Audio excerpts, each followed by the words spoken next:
So, yes, Charles I and the outbreak of the Civil War. This is the first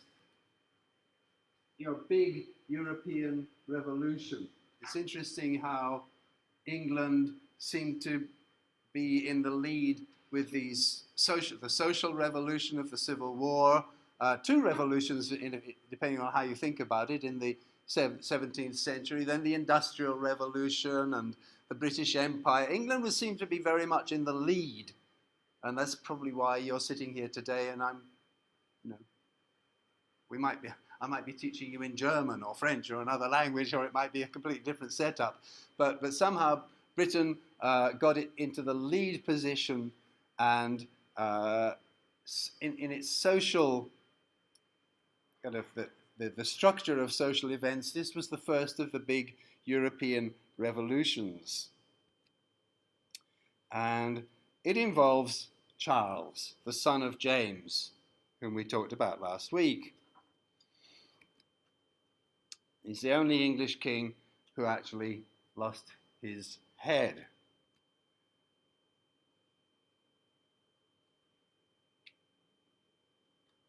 Okay. Sorry, it's me fooling around, okay? Right, so he was very much his father's son. He followed in his father's footsteps in lots of different ways. The fact that he wasn't very good with money, or that at least that he spent a lot of money, and the crown was getting more and more into debt. I think it's right that it was in profit at the time that Queen Elizabeth died, or it had a very small debt, and then that got bigger and bigger. It went into it became quite a serious problem under his father, and then it became an even more serious problem under Charles. And of course, this divine right thing, which I've talked about a few times, that he believed that he was king because God wanted him to be king. And again, he quarrelled with Parliament, mostly over money.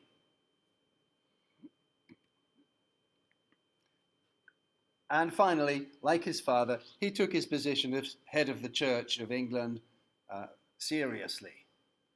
So all of the problems that the country had had under James, it continued to have under Charles.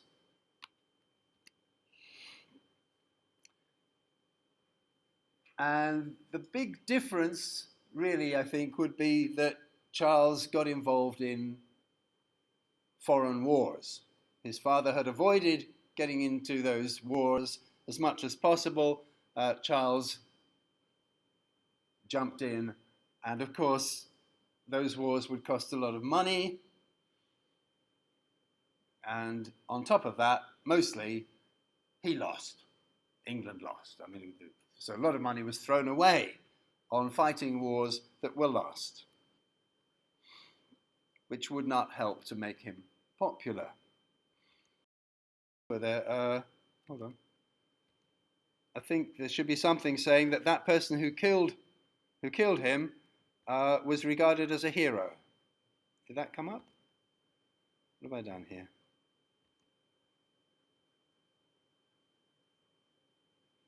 I don't know.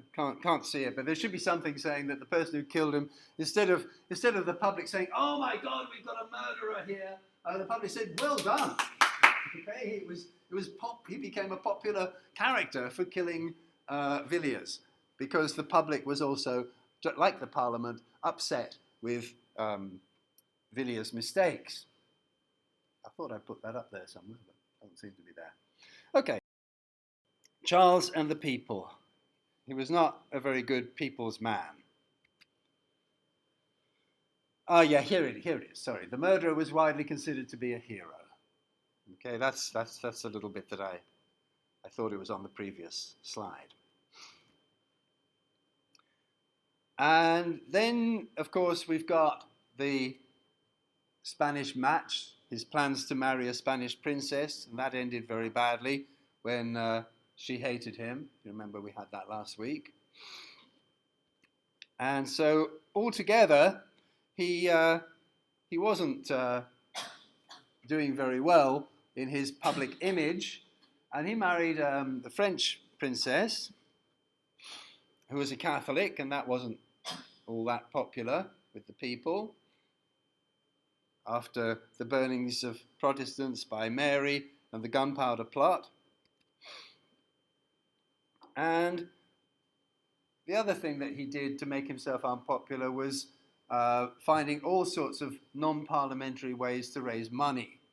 I mean, basically, it was kind of like, hi, my name's Charles. Give me like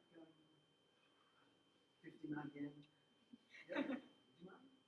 I'll pay it back, honest, I will. Okay, so basically he went around kind of trying to get money from people, anybody, any way, without having to go through Parliament, because he closed Parliament down. And Parliament was strict with him and said, no, you can't increase taxes, you can't do this, you can't do this. Okay, well, I'll try to find my own way of making money. So he made himself unpopular with all kinds of ways of trying to raise money. Okay. And then the Parliament itself, which is where the main problems are going to develop. This is what's going to lead to the Civil War. He closed Parliament 4 times during the first 4 years of his period as king. And then after the 4th time, for like 11 years or so, there was no Parliament at all. He just closed it down and ran the country by himself. This is called the time of personal rule. Charles's personal rule, when he closed the Parliament down for a considerable period of time. And then there were problems with Scotland. Scotland was rebelling against his rule, and I can't remember if I put it, how much of this is on the slides now, on the PowerPoint, but I think I probably need to put in 1 or 2 explanations. You've got something called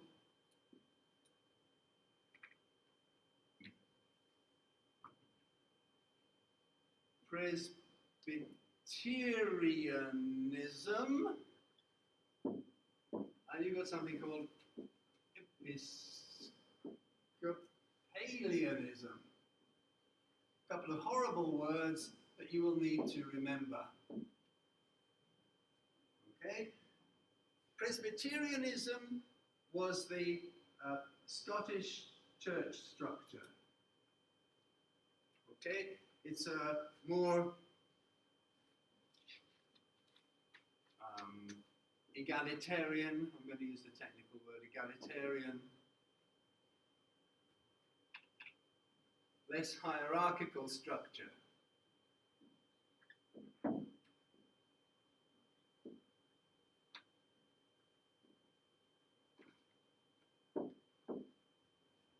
Okay, so this is what was favoured by the Scottish form of Protestantism.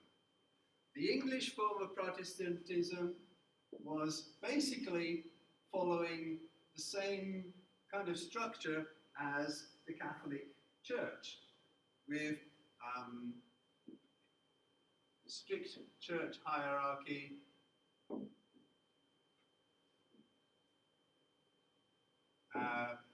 archbishops at the top. Well, you've got the monarch at the top.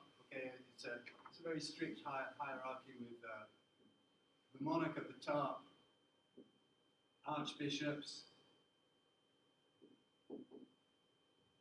bishops.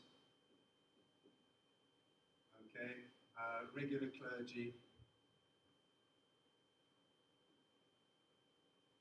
Okay, and it's more complicated than that even, but roughly speaking, it's a very strict hierarchical structure, similar to the Catholic Church, except that, of course, it's not the Pope at the top, it's the King or Queen.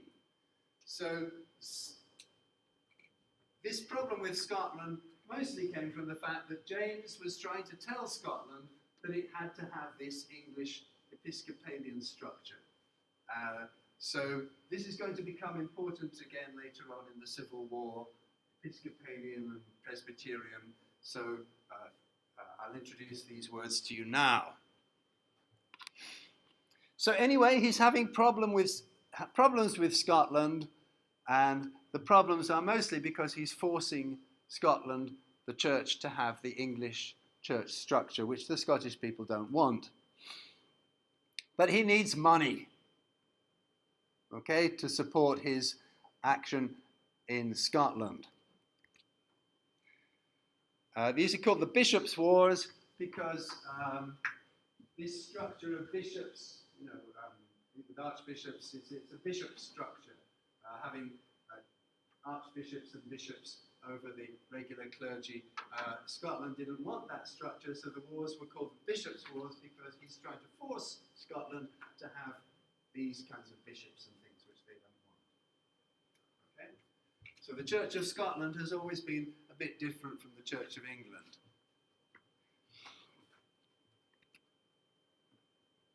So he gathered Parliament together and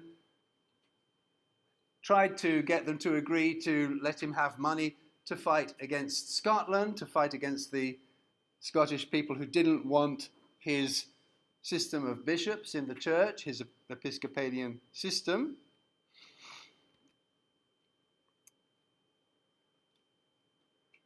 And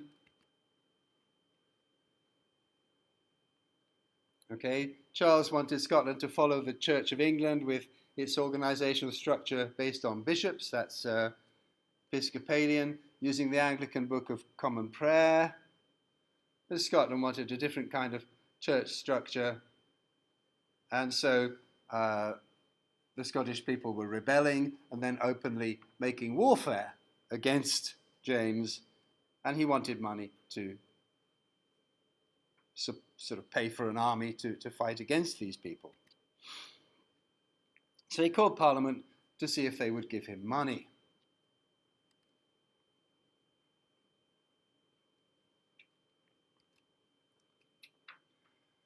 But Parliament didn't want to talk about the money, they wanted to talk about all the other problems. Charles's religious policies, his methods of taxation. After 11 years of no Parliament, they came back and said, Charles, it's been a long time, and we've got a lot of complaints here. We've got a lot of problems with the way you're running the country. Okay, because this country does have an established system of law, and you are breaking those laws. All right? By closing Parliament and saying you're doing it all yourself, you're actually not following the Joshiki, the norms of the country. So we want to talk about that. And Charles didn't want to talk about it, so he closed the Parliament down. That's why it's called the Short Parliament. It only lasted 3 weeks. So that's the first attempt that Charles makes to get money for his war against the rebels in Scotland.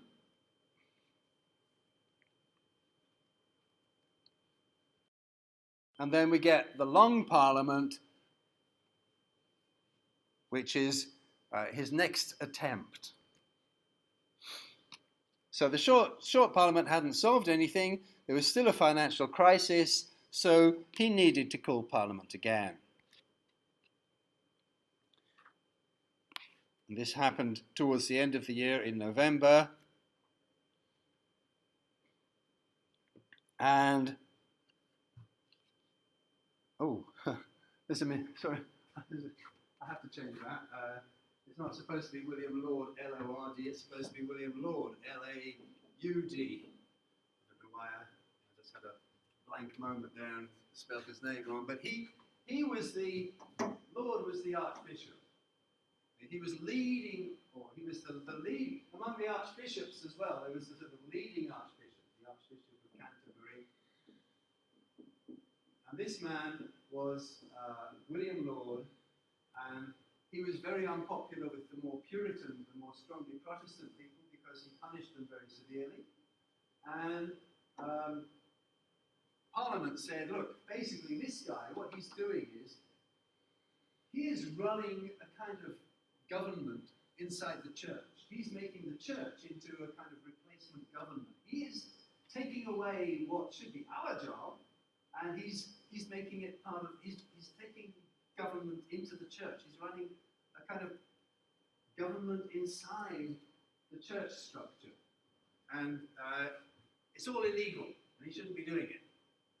And so, totally against Charles's wishes, his kind of strong ally, Laud, is being attacked, accused of illegal activity by the government, by the Parliament. So Laud, I've spelt his name correctly this time, was the Archbishop of Canterbury, head of the Church of England after the monarch, and Parliament's action was a direct challenge to the king's authority.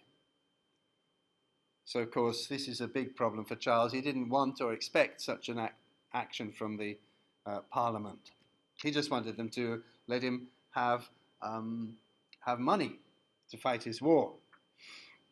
And Laud's crime, I'm not quite sure legally the legality of this. I guess to a large extent it depends on whether you supported Laud's policies or not. But the crime was that he was running an ecclesiastical state within the state, that he was using the church as a kind of political power, political entity. I don't quite know if that makes sense to you. I'm not sure if I understand it properly myself, but he was using power that went beyond the power that he should have as Archbishop. That was their argument, that he's trying to create a kind of political organization that is controlling the country while Parliament is being closed down. So we get this long Parliament, which lasted for many years. And we've got the Parliament being basically divided.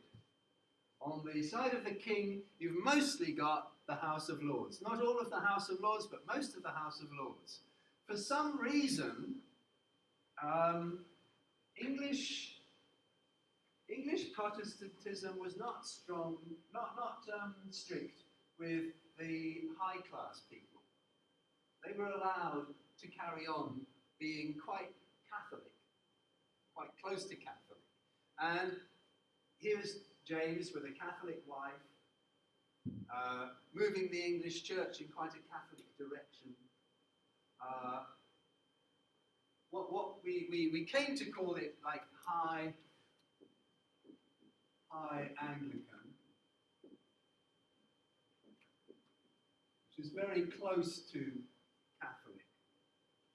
Okay, and many of the lords followed this high Anglican way, and there was no problem with the high class people of being very close to Catholic, or even sometimes being a kind of secret Catholic. But everybody's going, we know he's a Catholic, but he comes to church, so it's okay. Lower class people were the ones who were going to suffer, because the lower class Catholics were the ones who were likely to create a revolution. So, okay, the House of Lords then, the high-class elite members of Parliament, they mostly support the king. The lower-class members of Parliament, called the House of Commons, they are mostly against the king. Okay, the House of Commons consists of like merchants or lawyers, people who are professional people, but they're not they're not part of the elite of the country, and they are voted in. Voting in those days would include a very small number of people who could vote, but they'd be voted in by a small number. Not everybody was allowed to vote. Most people couldn't vote, but some people had a sort of privilege to vote, and they would vote in the members of the House of Commons.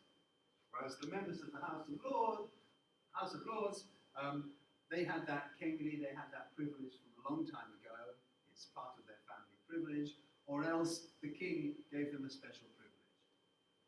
Okay, so these ones were chosen by the people, well, by some of the people. Okay, a small number of the people. It wasn't like most people couldn't vote, but some people had the right to choose these members. These ones were chosen by the king, or else they had the privilege from long ago because of their family. They inherited that privilege. So Parliament is now divided.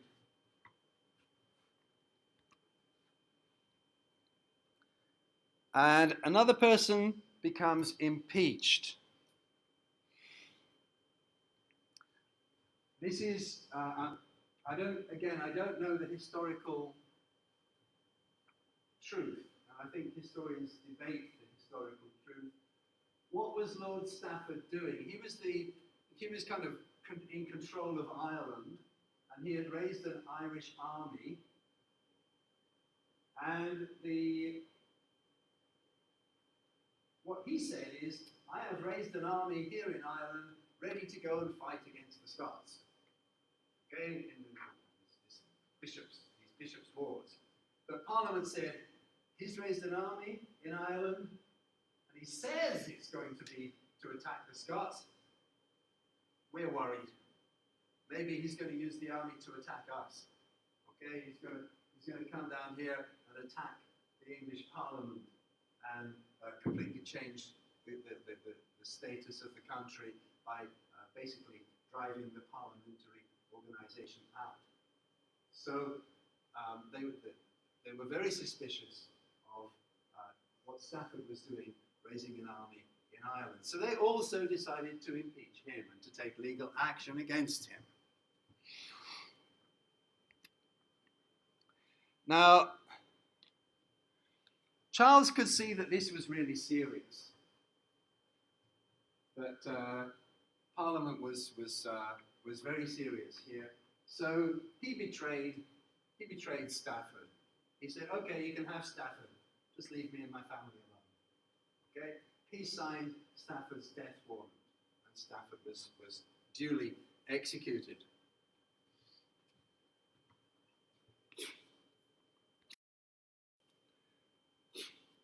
And so now begins the slide into civil war. You got the Long Parliament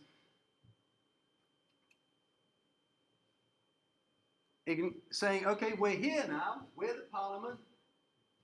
Charles wants us to talk about taxation and getting money to fight this war in Scotland, but we're going to do what we want, as long as we can. Never mind what the king wants, we want these things. We want reforms, we want to protect people's rights, the rights of the Parliament. We want Parliament. We don't want the king to say, oh, you're open today and you're closed tomorrow. We want to decide for ourselves when Parliament should open and close. Okay, so they passed laws that went against what the king wanted.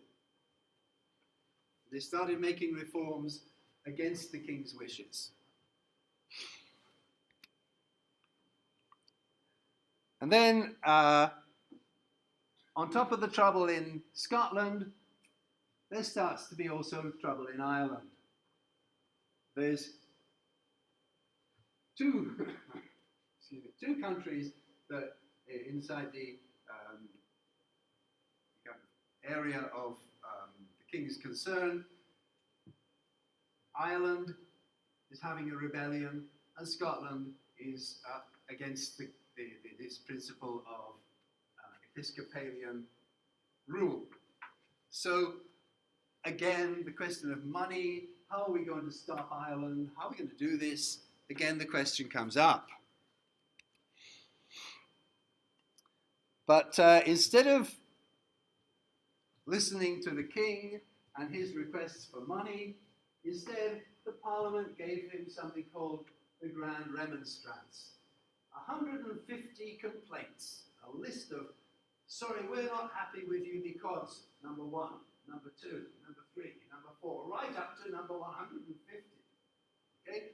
150 things that they were not satisfied with in the way the king was running the country. And Charles just said, I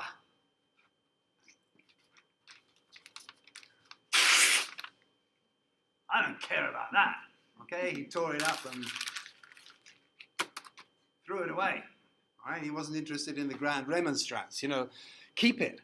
And he actually then went into the Houses of Parliament, the House of Commons, with an armed guard, with soldiers, basically.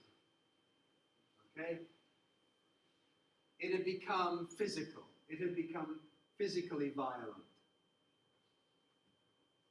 He was going to try and take away the